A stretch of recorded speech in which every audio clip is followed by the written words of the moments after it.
113 jours exactement. Et c'est dans 11 minutes qu'il doit sortir à 13h13. Reportage Jean-François Garcia.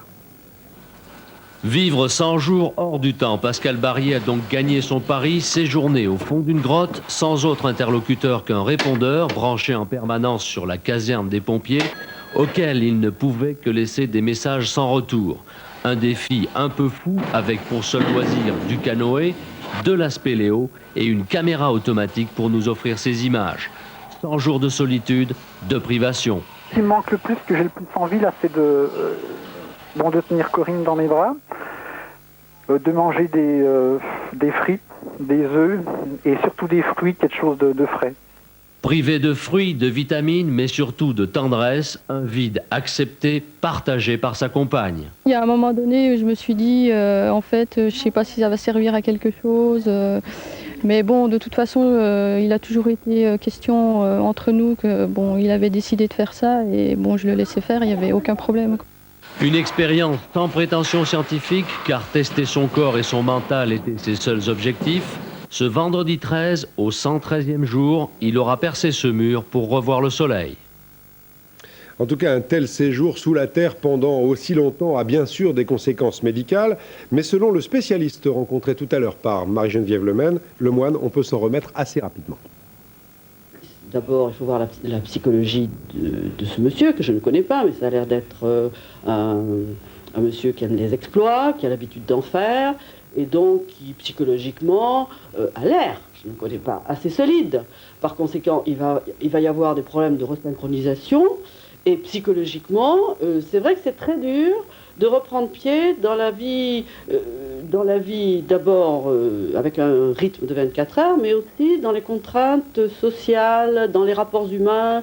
Et je pense que c'est ça, pour lui qui a l'air assez solide sur le plan physique, c'est ça, à mon avis, qui sera le plus dur.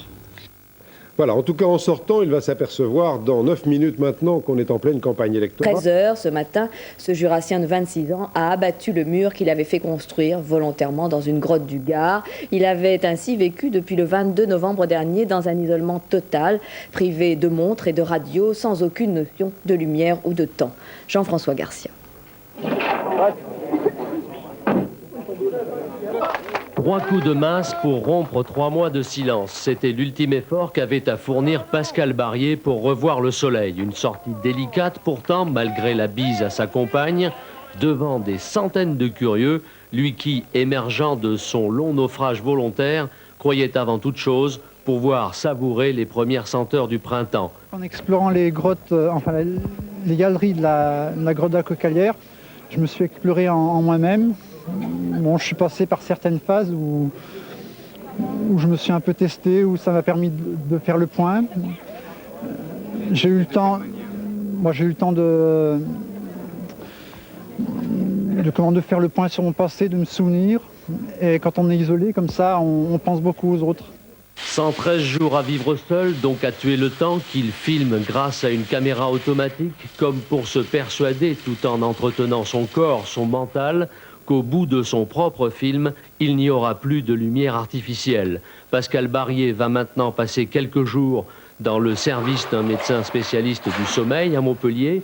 Objectif, suivre son retour progressif au temps réel. Puis, très vite, ce sera les vacances. Quand tout sera bien terminé, bon, j'ai envie de faire du ski. Faire du ski, revoir le soleil et puis vivre comme j'ai l'habitude de faire à ce temps à l'heure. Vivre au rythme des autres, surtout prendre l'air, enfin presque, avec en avant-goût son premier envol de star fraîchement sorti de l'ombre. Le plan en faveur du bâtiment